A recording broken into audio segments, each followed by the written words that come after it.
episode has been brought to you by Schedulicity. Hello and welcome to the Connected Yoga Teacher Podcast. I'm your host, Shannon Crow. I've been a yoga teacher for over 15 years while raising my 3 kids who are quickly becoming young adults. I want to give a shout out to Wyatt, Colton, and Sage, who are literally my best teachers. For years, I just kept saying yes to everything from teaching 16 classes a week to managing 2 yoga studios to the point of burnout, not only mentally and physically, but also financially. When I finally figured out how to niche down and build a sustainable full-time yoga business, studios and teachers started to ask me how they could do the same. And that's how I started to work one-on-one with hundreds of yoga teachers, and I realized that there was a real need for resources on how to build this sustainable business, but not only that, to have that business rooted in the teachings of yoga.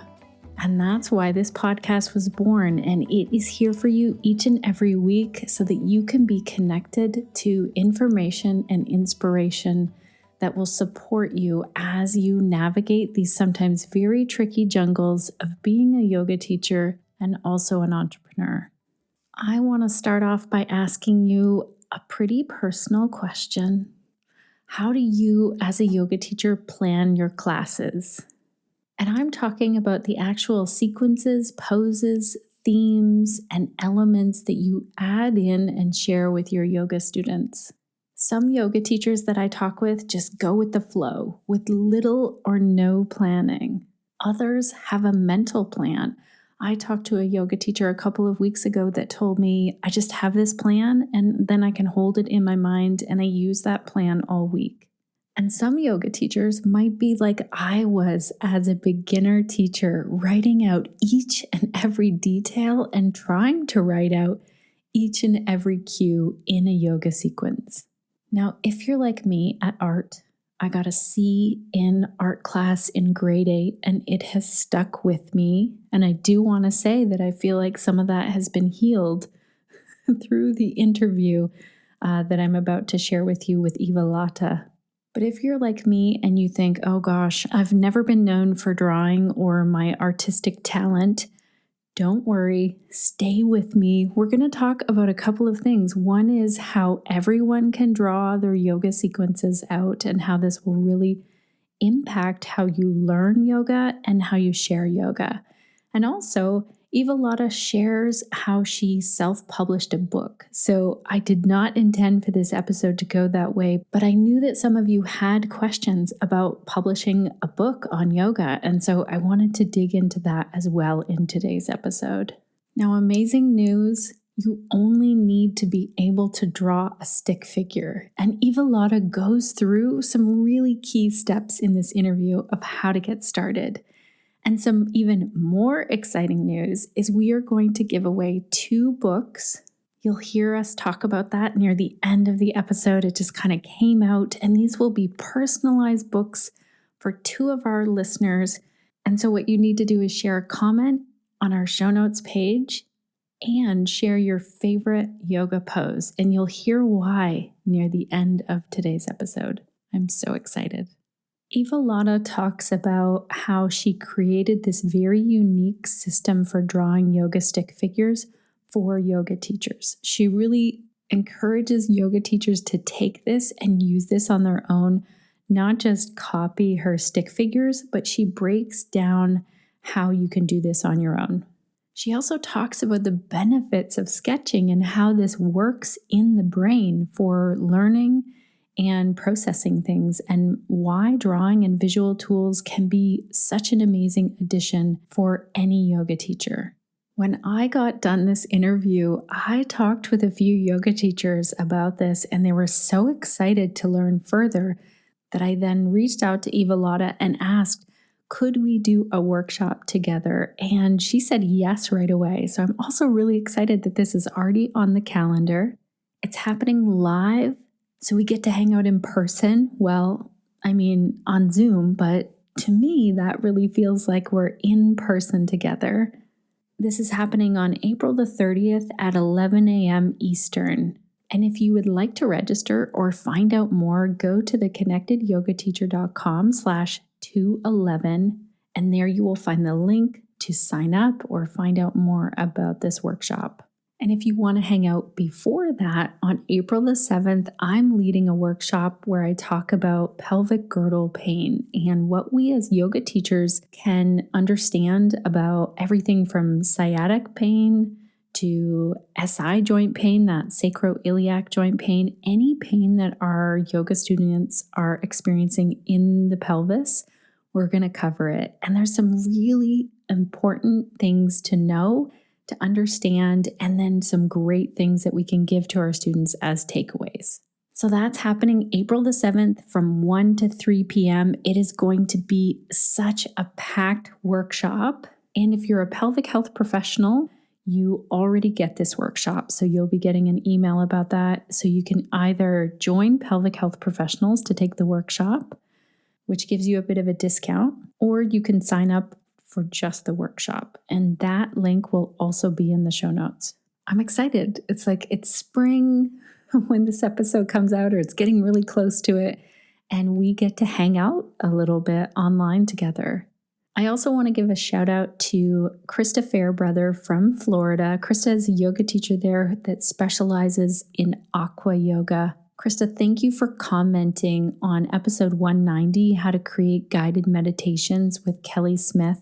Krista said in her comment, "Thanks, Shannon, for your ongoing work on the podcast. As a longtime listener, it's great that you offer such a diversity of topics." This episode was really relevant for me right now as I have a guided meditation project coming up. I appreciate that the podcast has gone on for so long that there's such a depth of episodes.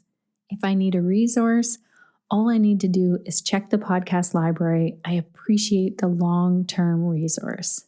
Thank you so much, Krista, for taking the time to leave this review, and also for noting that this is a long-term resource that we're creating with the podcast. There are definitely topics that I know I want to cover that we have not covered yet. I feel like ahead of me, the topic ideas are endless. But also, you're right, we're really building this library to support yoga teachers. And if you, dear listener, are looking for a resource, you can scroll through the podcast page on our website, but you can also utilize the search bar. This is actually how I sometimes go back and search. And I have a spreadsheet of all of the podcast episodes that I can easily access. But sometimes I'm like, I feel like we talked about this thing in that episode. Where is it? And I use the search bar myself. If you have not left us a review yet, pause this podcast right now and go leave a review. The button to do that is on any show notes page, and we really appreciate it. It helps us to show up for other yoga teachers, and that's exactly what we want to do. We want to help and support you, the yoga teacher, and your yoga teacher friends. I also want to give a shout out of thank you to Schedulicity. This is a company with a scheduling software that is amazing. I just talked with a yoga teacher a couple of weeks ago who said it was between Acuity and Schedulicity, and she said that it was a no-brainer because when she would contact Schedulicity, right away someone would either be on the chat with her, a real live person, or she was able to call in and get help. And she said that that just wasn't available with Acuity.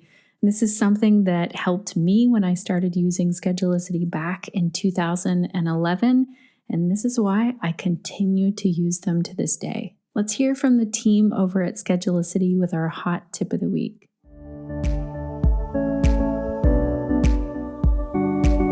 Hello, Connected Yoga teachers. This is Courtney with the Schedulicity Hot Tip of the Week. Sometimes when you're starting your business, it can feel like all of the responsibilities on your shoulders. But our award-winning support team is here to help. You can reach us 7 days a week for a phone call, live chat, or email question. When you're on Schedulicity.com, click the purple speech bubble button in the lower right-hand corner of your screen and say hello. We love to help, and we're excited to watch things fall into place for your business. You got into this business to do yoga, not to have to run a business. So let us handle the business and you handle the yoga. Thank you so much, Team Schedulicity. Alrighty, let's dive in and meet Eva-Lotta Lamm.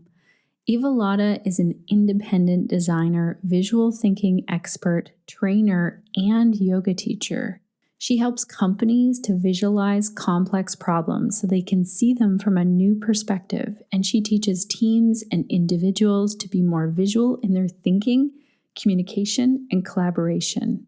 Eva-Lotta is regularly invited to speak at international design conferences and has been teaching sketching workshops for companies and teams for many years.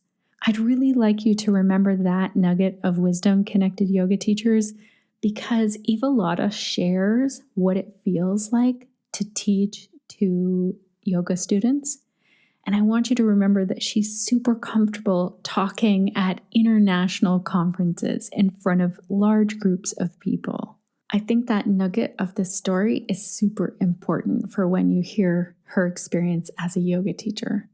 Eva-Lotta's illustrations have been published in several books, and she's the author of Yoganotes, Sketching Yoga Stick Figures. 2 of our listeners get to win this book. I'm so excited. Eva-Lotta used sketching and visual notes extensively during her own yoga teacher training in India and began regularly sketching out sequences for her own practice and then to share with friends. Eventually, she combined her love for yoga and her profession as a designer to create products that help yoga practitioners and yoga teachers to learn, structure, and teach yoga with visual tools. I mean, listen to this niche, connected yoga teachers. That's another really amazing nugget in this interview, is to listen to how Eva-Lotta had this love and this passion. And when she became a yoga teacher, this is how she put that together to create this very unique niche offering. I'm so excited that we get to dive in and learn how to draw yoga stick figures today, but also get to learn so much more. Welcome to the Connected Yoga Teacher Podcast, Eva-Lotta. It's great to have you here today. Thank you, Shannon. It's great to be here. Tell our yoga teachers, what is the work that you do and who do you do it for? All right. So I am actually a designer by profession, and I teach people to draw in order to be able to think more clearly and solve complex problems. So that is my actual job, but I'm also a yoga lover and a yoga teacher. And I connected these 2 fields when I was in my yoga teacher training in India, because I started to draw the information that I learned there, because that's my preferred method of digesting information, to make it visual. And I started drawing yoga stick figures to record the sequences, and I noticed that some of the stick figures are not that easy to draw when you have twists and complex postures. So I developed my own system of drawing yoga stick figures that is easy to learn and to teach to other yoga teachers. So that is what I do now as well. I teach yoga teachers to draw so that they can plan their sequences, even when they don't have any artistic talent or they think they can't draw at all. That is really fascinating. So your main job then is to take complex ideas and help people to be able to digest those through drawings. I think when I got looking and doing my research, I saw some of that work when I searched your name. So what is that work like? Well, yes. Initially, I come from the area of user experience design, so designing websites and applications and digital products and services. And when you have complex situations, for example, you need to figure out how to do a certain process in a big company and get products delivered and people can order it, and there's customer service, and there are lots of moving parts in this whole service that you want to deliver. It is really hard to think it through without visualizing, what are the different parts? What are their connections? If I change something over here, what changes over there? So making things visual and sketching them out really helps to think through complex problems, or change transformation processes in big companies. When there are lots of people and lots of different processes involved, it is much easier when you can see it in front of you and then point at things and see, oh, we forgot something here, or there's a step in between here, rather than doing it all just in your head. And this applies to almost any situation in life, because our lives become more complex and there are more moving parts and things are not really that linear. So being able to visualize something so that you have like an external brain that you can actually look at and expand the space that you have in your own head to the paper and work with that, it is so helpful for lots of situations. And it turns out it's also helpful for learning about asana, learning about yoga philosophy, because yoga philosophy is also a system. You have the chakras and you have the nadis and you have the koshas, and how do all these things hang together? And I find it much easier to visualize this and see it in front of me to understand it better. I love this. I remember being in my yoga teacher training and just learning about breath alone, and then thinking, okay, I need a chart to look at this. I need to see this. I can't just hear it and process it. So that really makes sense to me. I also love that you took something that you're good at, that isn't even considered like part of being a yoga teacher. Not everyone thinks, well, I have to be able to draw things out as a yoga teacher, and created this. So you created a book. Do you also have courses where you teach yoga teachers, or how does that work? Yeah, the main thing that I created is a book, which started as an English version, and I am German, so I translated it into German. And now also last year I translated it into French together with a translator, and the Spanish version is about to come out. So I'm doing this all bit by bit because I'm doing it by myself without a publisher. It's just little old me. But I also last year I started offering online workshops to actually learn it for people who like to learn by watching somebody else do it. There are different ways of learning. Some people like learning from books by themselves. Some people like to follow instructions. And so I had several online workshops where I would draw together with people, and they could actually follow along while I was drawing. Oh, that's fascinating. So tell me, how can our yoga teachers use this? Let's say they have that feeling like, oh, I'm not good at drawing. And a human body is difficult to draw. I love that yours are stick figures, because I feel like that's at my drawing level. Yes. So what if I feel like I can't draw things? Are there some tips and tricks to drawing out a sequence? Yes, I like to compare learning to draw on this pragmatic level, on drawing for thinking and communicating. I mean, not for, beauty and artistry and all this kind of stuff, which is lovely. But I look at it as a very pragmatic skill, If you look at sketching as a communication and thinking tool, then I like to compare it to learning how to write. Because when you learn how to write, you learn the different letters, like very basic shapes. And then out of these letters, you can make almost any word. And out of the words, you can make any story. So it is very modular and it's very simple. And it's similar with drawing the human body. It's a complex thing and it can do lots of things. But when you look at it, it has different parts that can be represented by simple shapes. It has a torso, it has two arms, it has two legs, it has a head. And when you learn to draw these simple shapes that represent the body parts and learn how to put them together into different variations, so into different postures, which is the equivalent to words, then you can write a whole story. So you can write a whole flow. You could write a hatha class or a creative vinyasa class or restorative class. So my goal is to teach people how to draw like writing, so that they can write their own stories and their own flows and whatever their creativity wants to express.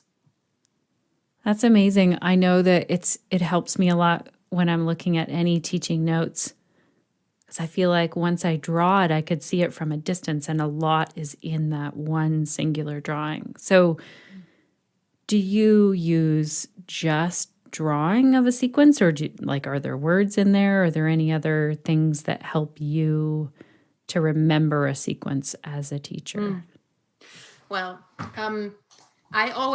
one thing is, yes, there are always words in there as well, because I always say images and words are like best friends, or they are like Batman and Robin. They are a dynamic duo. You know, they both have different strengths and weaknesses, and you want to use them in combination, because then they are truly wonderful together.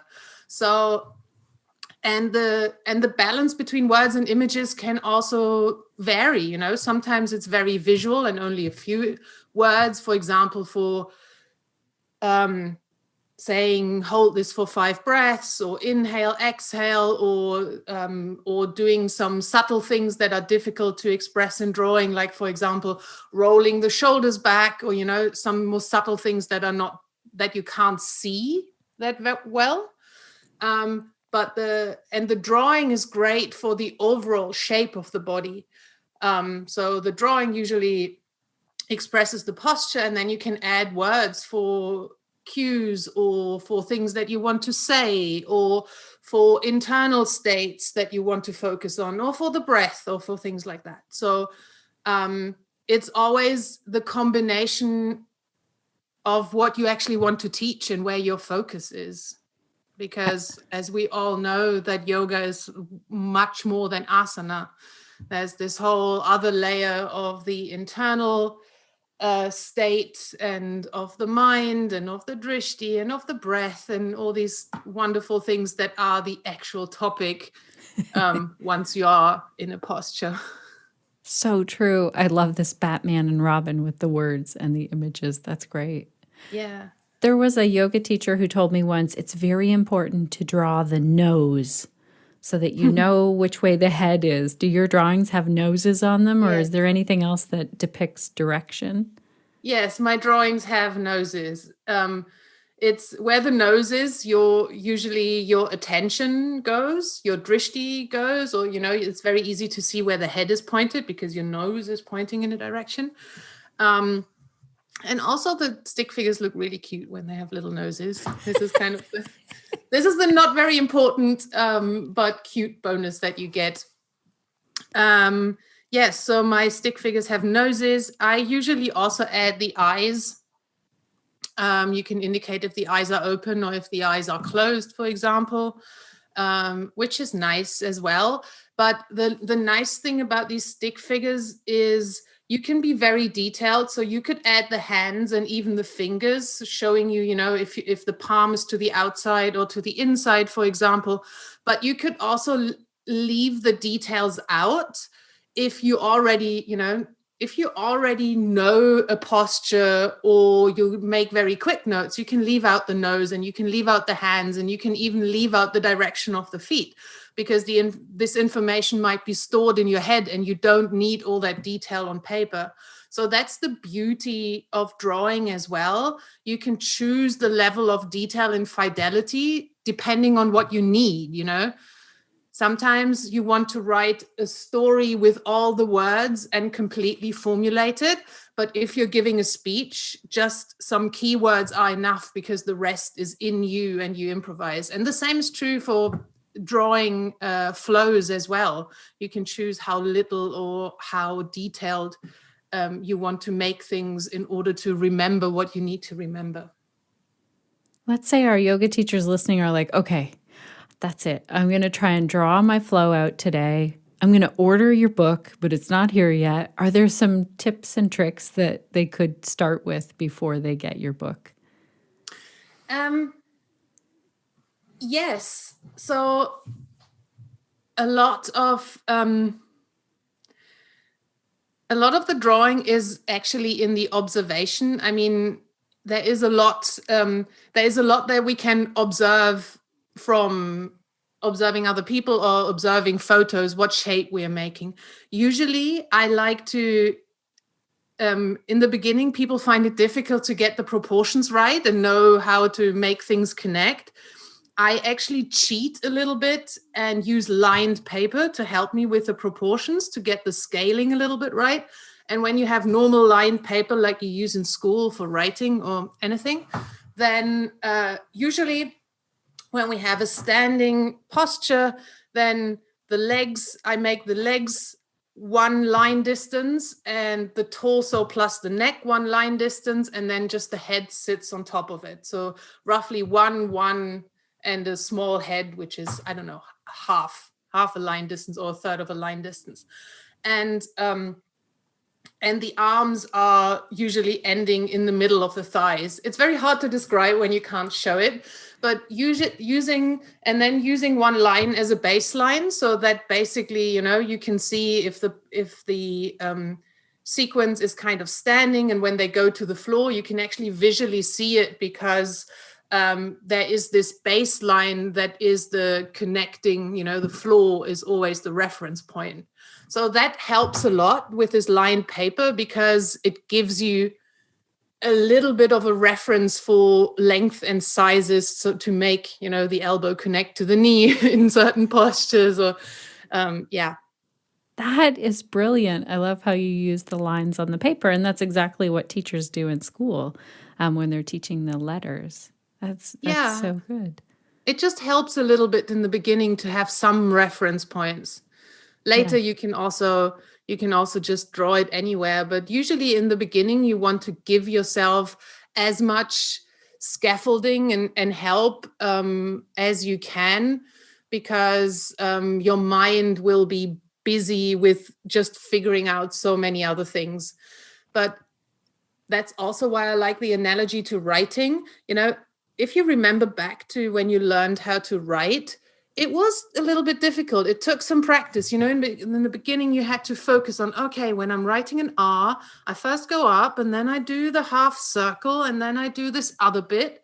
But now that you've written probably millions of R's in your life, you don't think about it anymore. It is in your muscle memory. And the same with yoga postures. Drawing is a practice like yoga. In the beginning, it's a little bit awkward, but once you get used to it, you will get to some level of fluency, and this skill will be with you forever. So that's the beauty as well, because you take it with you wherever you go. This is great. I know that when I work one-on-one with people, the visual drawing of a pose can really translate, because I like to give homework if people are up for that. And so often I can hear, because I was drawing on also just a plain piece of paper, no lines. And so often I'd be like, okay, my profession is not being an artist. I'm really sorry that this drawing of this body, all of a sudden, I don't know why this person's legs are so long, or but you get the drift. And so I appreciate that if we practice this kind of outside that moment of when we might hand a sequence over to someone, or might be drawing it out for ourselves, if we practice, then it's just there, like writing the letters. This is great. So then maybe we could look at pictures as well of people, because for me, drawing child's pose is easy now, but at first I was like, oh, what actually is happening here when you go to draw it out? I can draw a stick figure standing. I feel like we all practice that in school. But drawing a stick figure in child's pose is different. Yeah, the more bends and folds are in the different articulations, it's becoming more complex, and usually people are struggling most with, if the knees are bent and the elbows are bent and you have a twist, like Matsyendrasana, for example, or something like eagle pose, where lots of limbs are crossing, then in the beginning you have to think about it.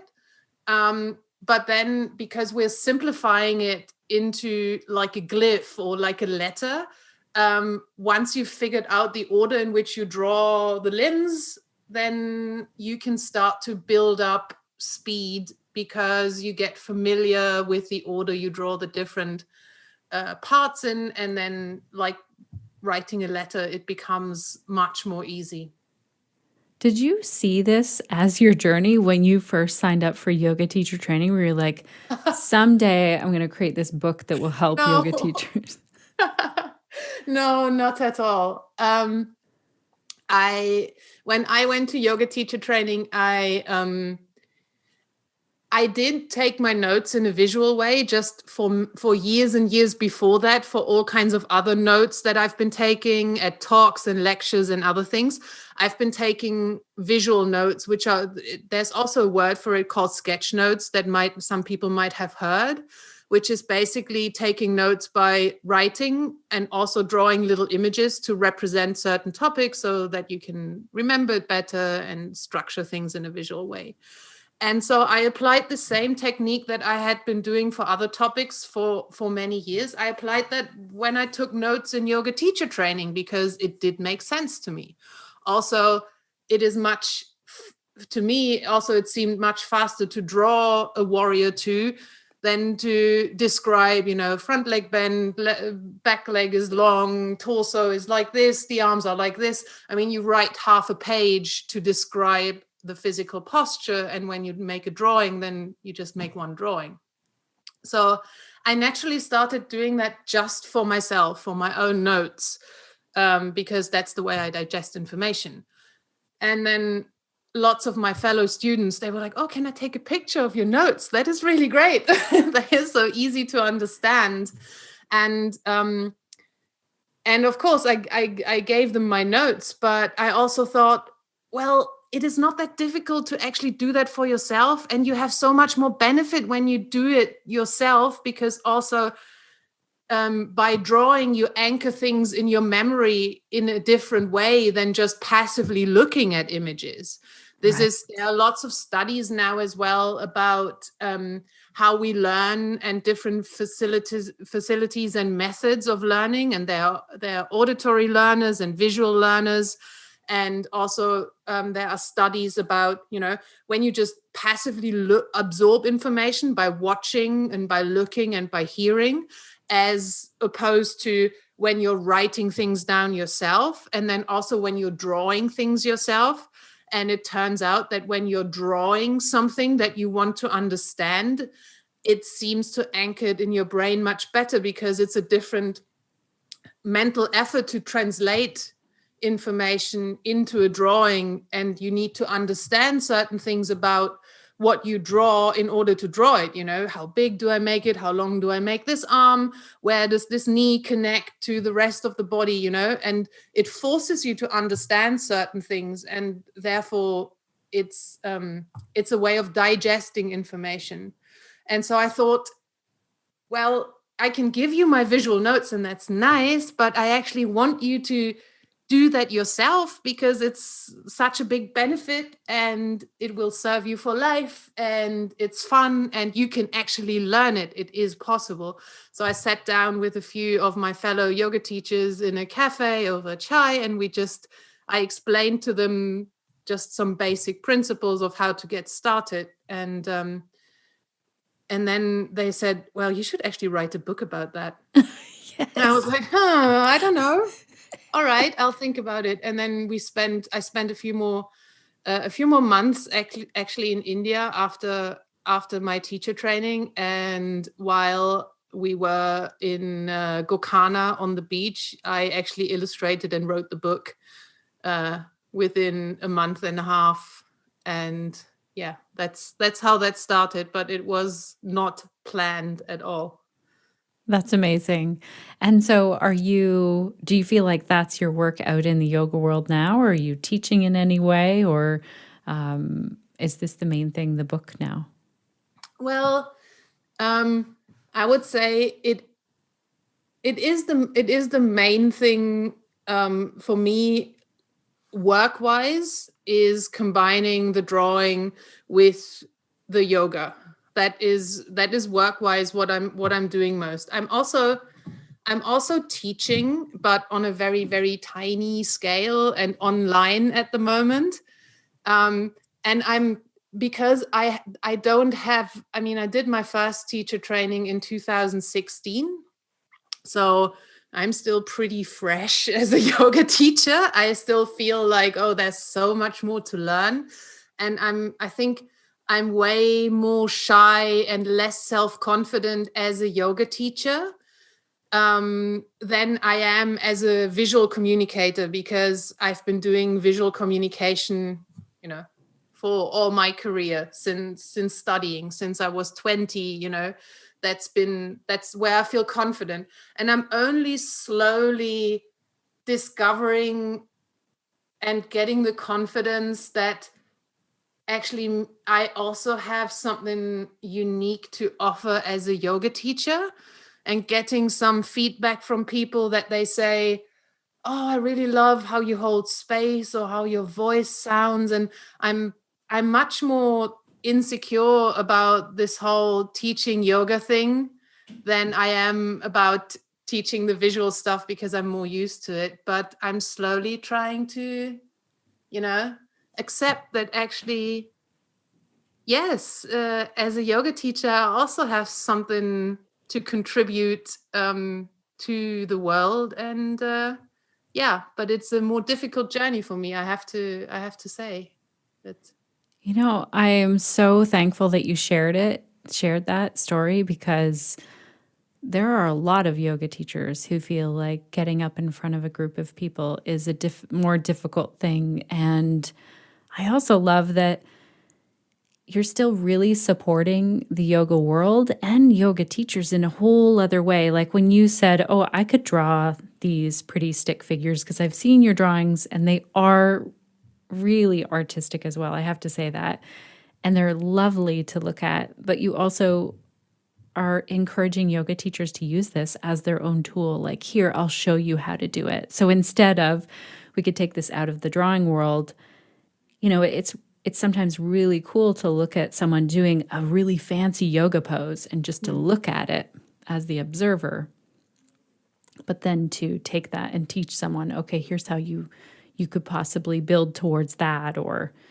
And I know that it's much more, that yoga's a much deeper thing. I guess what I want to highlight is I think that you're adding so much to the yoga world with this work. And when we take a yoga teacher training, it's maybe very focused on like, this will be your work. You will take this and then you'll go out in the world and you'll teach yoga. And you've taken it, combined it with your own skills and expertise, and made this whole other thing. So I'm excited about it. Yeah, I have to say, I feel really blessed and thankful to be able to combine my skills with my interest, with what I love, like everything coming together in some way. And I'm also excited about exploring what else can happen in this intersection of these worlds. Just recently, a couple of weeks ago, I worked with a friend of mine who is a wonderful yoga teacher here in Berlin, and she created a personalized practice plan for one of her clients. They had a conversation about what she's struggling with in her self-practice, and then my friend Anna wrote a wonderful piece about, approaching practice with playfulness and finding the balance between self-care and challenging yourself to difficult things and having a playful approach. And but she was struggling with actually making that, showing that to her client. I mean, she had written a lot, and then we teamed up and I did illustrations for this guide and visualized the sequence, the physical part. And then she had the conceptual part written also with some illustrations, and we made a thing together, which was beautiful, and also something that we're probably going to elaborate on, not only for her client, but maybe do something together to share with the world. And it's lovely to be able to collaborate in this way as well. So just exploring which possibilities there are to, I don't know, play in this world of yoga and practice and expression. I love it. I hope that it's in some way that I could share it in the show notes and we could let people see that. That sounds amazing because the concepts of yoga are sometimes very hard to convey, like even with our cues, our words, a written word, adding a visual element. For me as a visual learner, I'm like, yes, please. I love those. I don't know what you call them, where it's like the video and someone's drawing it. And I'm visualizing that's the work that you do, like this. Yeah, this scribing or graphic recording. Yeah. Yeah, that's fascinating. And so then tell us about the journey to then publish. You self-published your book. Are there any tips for yoga teachers who are wanting to create a book in some way and self-publish? Yeah, I mean, in the last 10 years, so much has changed in the world of publishing through all the digital tools and also digital channels that we have right now to actually reach our audience and also to self-publish books.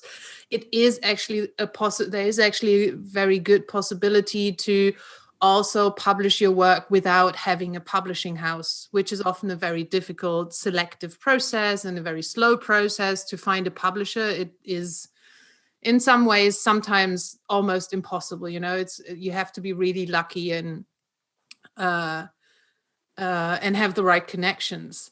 So actually my story of self-publishing started, I think in 2009. I self-published my first book, which was just a collection of sketch notes that I had made at digital tech and design conferences.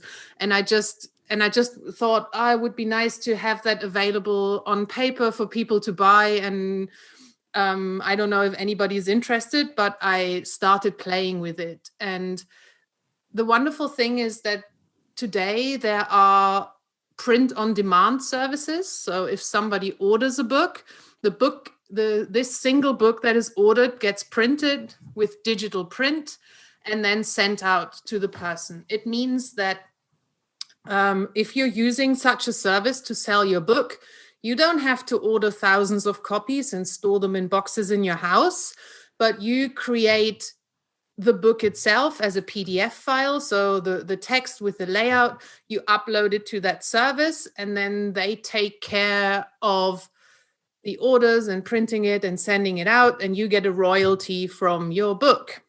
So there are several services that offer that. Amazon has their own service. I mean, they are kind of a big, partly evil company. I don't know what you want to look at. Right. But there are also other services that enable that. And this is a really easy way to get started because you don't have to do the distribution yourself. And what is the company that you chose to go with then for that? Well, in the beginning, I used a company called Lulu. You can also make photo books through them, but you can also have this. You can also sell your books to other people, so you can do any kind of book. Nowadays, I am at the point where I actually do have boxes of books and send them out and go to the post office every day because I wanted to do that as well. And I wanted to be able to actually, write a dedication into the book or draw a little posture and send it out myself. So at the moment, I'm a one-man band of, if you order a book, I'm going to touch it and put it into the envelope and put a stamp on it and send it to you. And if you send me a customer service email with a question, then I'm going to answer it. It's sometimes funny because people say, oh, hello, Eva-Lotta, Yoganotes team, blah, blah, blah. And it's like, yeah, a team of one. That's amazing. And so then you order them, and is there a company that you suggest or a company that you think, well, once you get to this point where you want boxes of books in your house, here's a good company? There are so many wonderful printing companies locally to where you are, and they probably need your business as well. So wherever you are, you can look online for usually just normal printing companies. There are so many companies that print books. Normal soft covers or also hardcover books are a really standard thing for printing companies to produce. So yeah, there are so many anywhere in the world. That's great. And then before we hit record, I asked you where we can find your book, and it's on your website. Is that yoganotes.net, or is it a different site to order? No, that's just specifically the Yoganotes book is at yoganotes.net. I also have a little shop with some other ebooks and stuff, which is called Eva-Lotta.shop. So there are more small things to discover, but the book is at yoganotes.net. And then you said that if someone goes to their local bookstore, they can also order it through there as well. Yes, it is possible. I'm using a service that is connecting to where bookstores in the US, in the UK, and here in Germany can actually order the book through this system. And so it should be possible when you go to the bookstore of your choice and tell them, can you order the Yoganotes book? They should find it in their system and order it for you as well.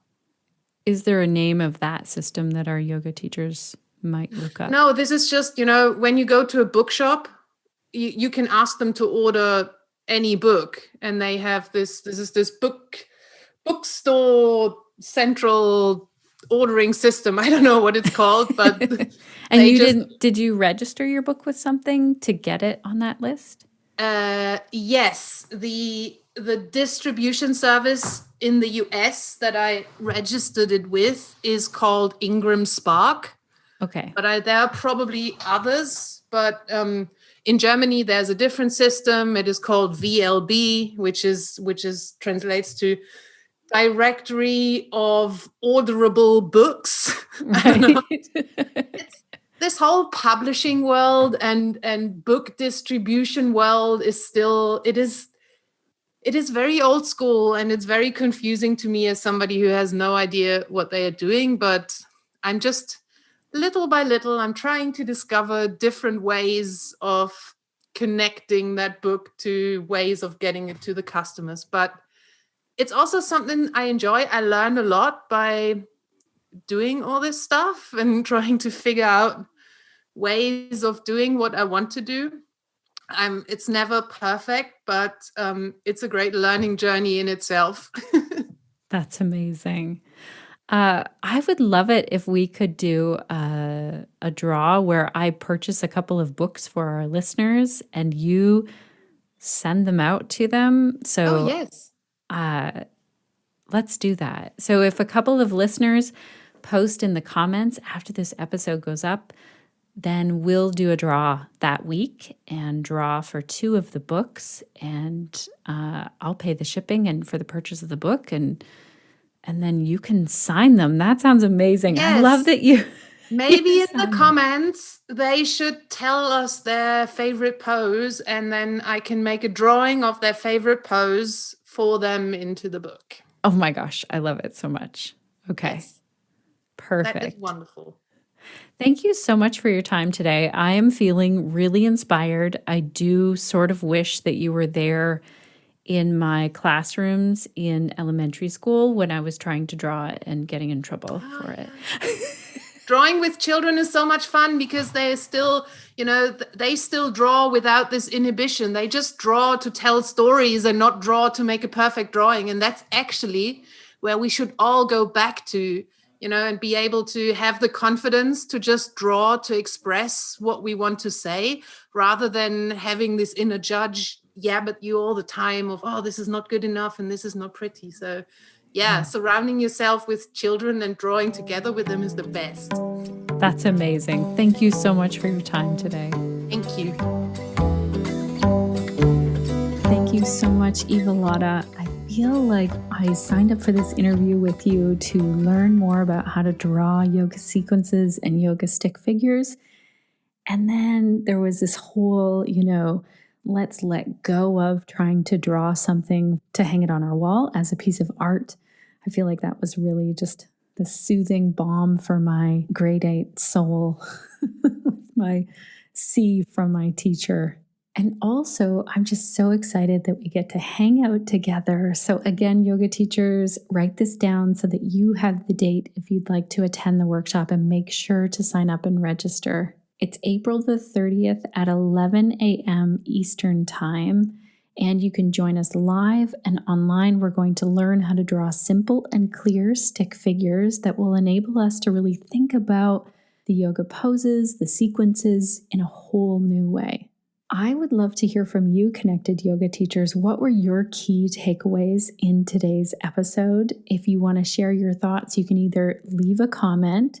If you do leave a comment, make sure to tell us what your favorite yoga pose is. That way you're entered in the draw for the book. And we'll be drawing for 2 books, and then Eva-Lotta will sign them and send them off to you. And us over here at the Connected Yoga Teacher, we're going to pay for the book and the shipping for you.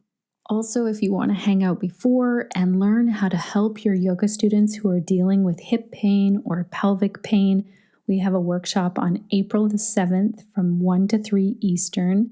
And if you are a pelvic health professional, just remember, don't pay for the workshop. You have it. It's actually worth it to sign up as a pelvic health professional for the month, because then you get the workshop and you also get access to all of the other stuff inside the membership. So if you just want to take a look around at the membership and you're already attending this workshop, I'd say do that. Both of those links will be in our show notes. Again, that's at theconnectedyogateacher.com/211. Thank you so much to our entire Connected Yoga Teacher team for bringing this episode to you today. And also, thank you for being here. You are our favorite listener. Alrighty, Connected Yoga Teachers, it's time for me to sign off. Go get my youngest from school so we can do some driving practice. Yeah, you heard that right. So I want to know, what will you be doing this week to stay connected to yourself, your yoga practice, and to your community, so that you can share the yoga that lights you up?